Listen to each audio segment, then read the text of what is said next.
আপনারও কি মনে হচ্ছে হেরে যাচ্ছেন আপনি? যা চেয়েছেন সেরকম কিছুই পাননি জীবনে?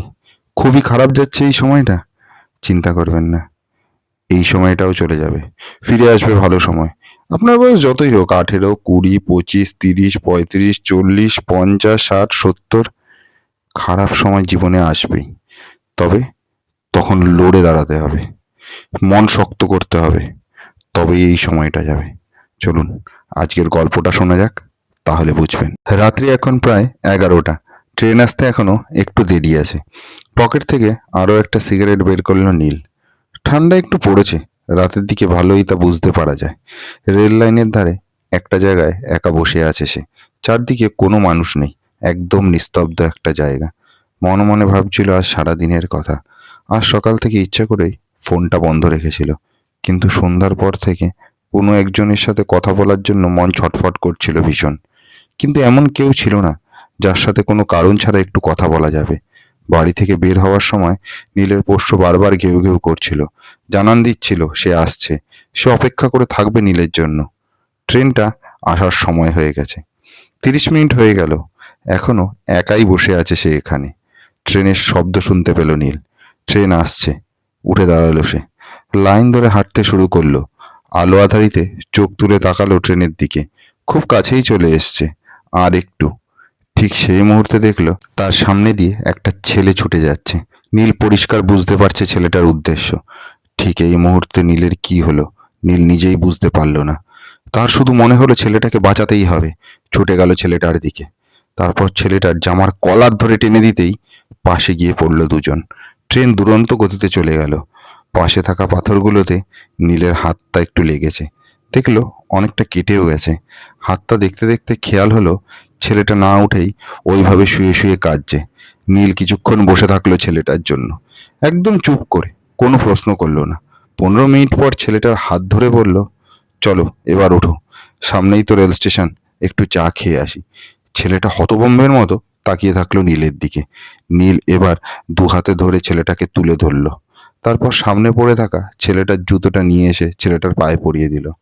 আসলে তখন ওইভাবে টানতে গিয়ে ছেলেটার জুতোটা খুলে গিয়েছিল। নীল এবার বলল, চলো। দুজনেই রাস্তাতে হাঁটছে, কেউ কোনো কথা বলছে না। নীল একবার শুধু জিজ্ঞাসা করলো, তোমার নাম কি ভাই?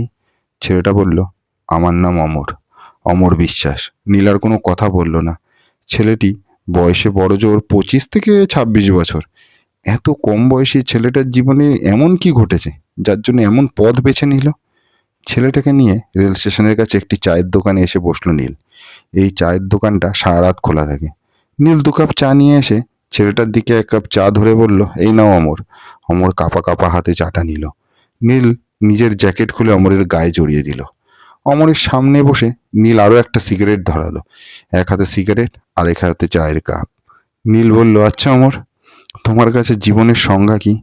অমর চোখ তুলে একবার তাকালো নীলের দিকে। ধীরে ধীরে বলল, প্যারালাইজড বাবা আর সারাদিন সেলাইয়ের কাজ করতে থাকা মায়ের দীর্ঘশ্বাস। নীল এবার বলল, আচ্ছা এবার বলো মৃত্যুর সংজ্ঞা কি? অমর হাঁ করে তাকিয়ে থাকলো নীলের দিকে। নীল হাসি মুখে বলল, জানো না তো? আমিও জানি না। আর এই না জানা জিনিসের প্রতি এত ঝোঁক কেন বলো তো আমাদের? যা আছে তা নিয়ে কি নতুনভাবে শুরু করা যায় না? একটু সময় লাগবে, কিন্তু করা তো যায়। নীল খুব করে চাইছে অমর হ্যাঁ বলুক, কারণ তার একটা হ্যাঁ শুনলে নীল আবার নতুন করে সবকিছু শুরু করার এনার্জি পাবে। যে ছেলেটা এই মুহূর্তে মৃত্যুর মুখ থেকে ঘুরে এসছে, সে একবার সব জড়তা ভয় কাটিয়ে সাহস করে হ্যাঁ বলুক। অমর ধীরে ধীরে বলল, হ্যাঁ, করা যায় তো। আমরা চাইলেই সব পারবো, তাই না দাদা? এত তাড়াতাড়ি হার মেনে নেওয়ার জন্য তো এই জীবন পাইনি। অমরের চোখ দুটো ছলছল করছে। নীল এবার এক অদ্ভুত শান্তিতে চোখটা বন্ধ করলো। মনে মনে ভাবলো, এবার এখান থেকে তারও ঘুরে দাঁড়ানোর গল্প শুরু হবে। যা দুজনেরই শেষ। নীল এবার বলল, কিছু খেয়েছো তুমি? অমর বলল, হ্যাঁ, মায়ের হাতের রান্না করা খাবার খেয়ে বেরিয়েছি। ভেবেছিলাম এই শেষ খাচ্ছি, তাই খুব ভালোভাবে পেট ভরে খেয়ে নিয়েছি। তারপর মাকে বলেছিলাম একটু কাজ আছে, রাতে বাড়ি ফিরতে দেরি হবে, তুমি ঘুমিয়ে যাবে। বাড়ি থেকে বেরোনোর সময় মা পিছু ডেকে বলেছিল, তুই না ফিরলে আমার ঘুম আসবে না, তাড়াতাড়ি ফিরিস বাবা। নীল হাসলো। তারপর বলল, এই রকম সিদ্ধান্ত নেওয়ার কারণ কি অমর?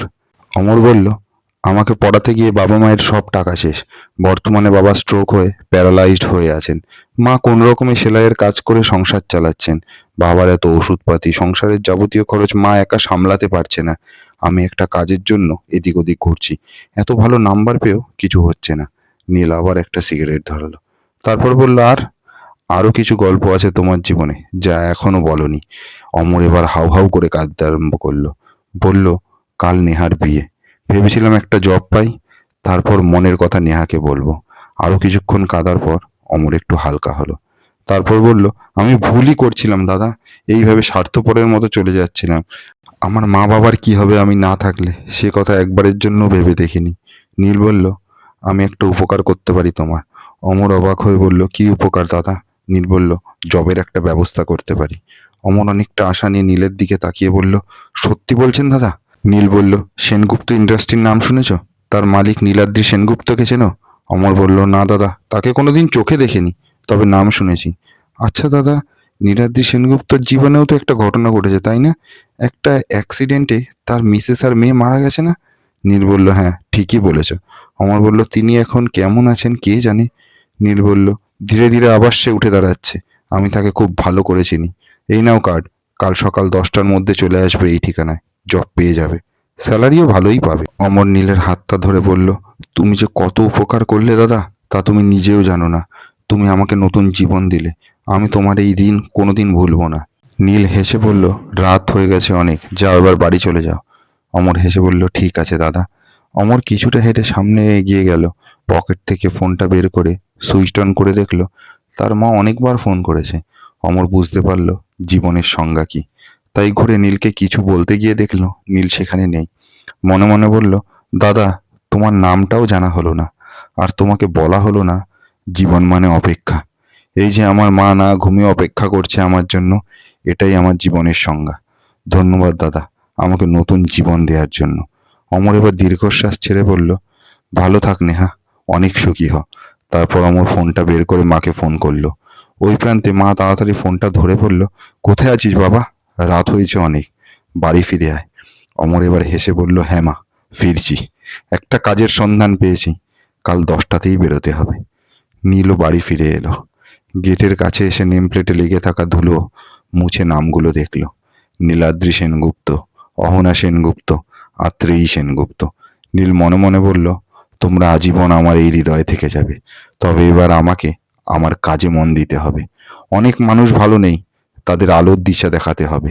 দরজা খুলতেই নীলের পোষ্য আবার ঘেউ ঘেউ করে উঠল, যেন মনে হয় বকা দিয়ে বলছে, এত দেরি করে কেন ফিরলে? নীল তার পোষ্যকে জড়িয়ে ধরে বলল, চোখের জল মুছে যাবে। কেমন লাগলো গল্পটা অবশ্যই জানাবেন। গল্পটার নাম মৃত্যুঞ্জয়, লেখিকা মৌসুমী হাজরা। ভালো লাগলে একটা লাইক করে চ্যানেলটা অবশ্যই সাবস্ক্রাইব করে দেবেন, আর ফেসবুকে শুনলে পেজটা ফলো করে দেবেন। ধন্যবাদ।